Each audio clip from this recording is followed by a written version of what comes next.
بسم اللہ الرحمن الرحیم۔ السلام علیکم جناب مفتی طارق مسعود صاحب، میں سکندر راجستھان سے۔ میرا سوال یہ ہے کہ رمضان میں اپنی اصلاح کیسے کریں، اپنے گناہوں سے کیسے بچیں، کس طریقے سے ہم توبہ کریں، کیسے گناہ چھوڑیں؟ بہت اچھا سوال ہے، یہ سوال لوگ پوچھتے نہیں ہیں۔ آپ کا شکریہ کہ آپ نے پوچھا، اللہ جزائے خیر دے، سب کو فائدہ ہو جائے گا۔ دیکھیں، رمضان کا بنیادی مقصد سمجھنا چاہیے۔ قرآن مجید نے رمضان کا مقصد یہ بیان کیا ہے کہ تم پہ روزے فرض کیے گئے ہیں لعلکم تتقون، تاکہ تمہارے اندر تقوی پیدا ہو جائے۔ تقوی کا مطلب تم سے گناہ چھوٹ جائیں، یعنی کبیرہ گناہ۔ تو پہلے تو یہ نیت کریں کہ یہ رمضان کے ہم روزے رکھیں گے، تراویح پڑھیں گے تاکہ ہم سے گناہ چھوٹ جائیں۔ تو گناہوں کی لسٹ بنا لیں اپنی۔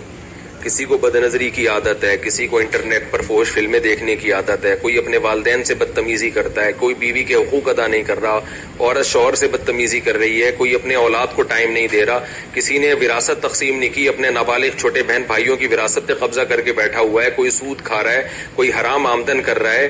تو جتنے گناہ ہیں، آپ کی داڑھی کاٹنا بھی کبیرہ گناہ ہے، کوئی نماز کا پابند نہیں ہے، تو یہ سارے، کوئی خدا نخواستہ زنا کرتا ہے، کوئی شراب پیتا ہے، سارے گناہوں کی لسٹ بنا لیں اور اللہ سے دعا مانگے، ان لسٹ کو سامنے رکھ کر، اللہ اس رمضان میں مجھے ان گناہوں سے تو بچنے کی توفیق عطا فرما اور پکی توبہ کی توفیق عطا فرما۔ تو آہستہ آہستہ پھر اللہ سے مانگیں، پھر راتوں کو اٹھیں، روزے رکھیں، انشاءاللہ اللہ کی محبت کی چنگاری پیدا ہوگی اور آہستہ آہستہ یہ گناہ آپ کی زندگی سے ختم ہونا شروع ہو جائیں گے۔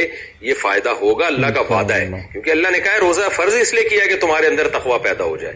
تو یہ کام کریں گے تو اصلاح انشاءاللہ ہو جائے گی، اور اگر پوری نہیں بھی ہوئی تو 50% ہو جائے گی، 50% اگلے رمضان میں ہو جائے گی۔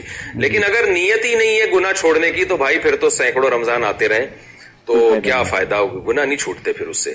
تو حدیث میں آتا ہے بہت سے روزے دار ایسے ہیں جن کو روزے میں بھوک پیاس کے علاوہ کچھ بھی حاصل نہیں ہوتا، بہت سے راتوں کو جاگنے والے ایسے ہیں جن کو سوائے نیند خراب کرنے کے کچھ بھی حاصل نہیں ہوتا۔ مطلب یہی ہے کہ تہجد کا ثواب تو مل جائے گا، روزے کا ثواب بھی مل جائے گا، لیکن جو مقصد ہے وہ حاصل نہیں ہوگا۔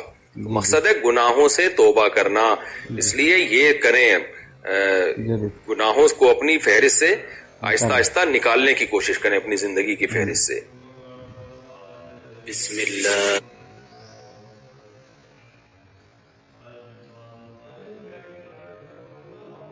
کبیرہ گناہ توبہ کے بغیر معاف نہیں ہوتے۔ یہ جو حدیث میں آتا ہے نا کہ رمضان سے سارے گناہ معاف ہوتے ہیں، اس کا مطلب یہ ہے کہ رمضان میں انسان کو توبہ کی توفیق عام طور پہ مل جاتی ہے اور وہ توبہ کر لیتا ہے، جس کی وجہ سے سارے گناہ معاف ہو جاتے ہیں۔ اور ہم نے دیکھا ہے بہت سے لوگوں کو رمضان آتے ہی توبہ کی توفیق مل جاتی ہے، بہت سے لوگوں کو دوسرے عشرے میں، بہت سے لوگوں کو تیسرے عشرے میں توبہ کی توفیق مل جاتی ہے، اعتکاف میں بیٹھتے ہیں، آخری عشرے میں یا لیلۃ القدر میں عبادت کر لیتے ہیں، تو ان کو گناہوں پر ندامت ہو ہی جاتی ہے، وہ اللہ سے معافی مانگ ہی لیتے ہیں، توبہ کر لیتے ہیں۔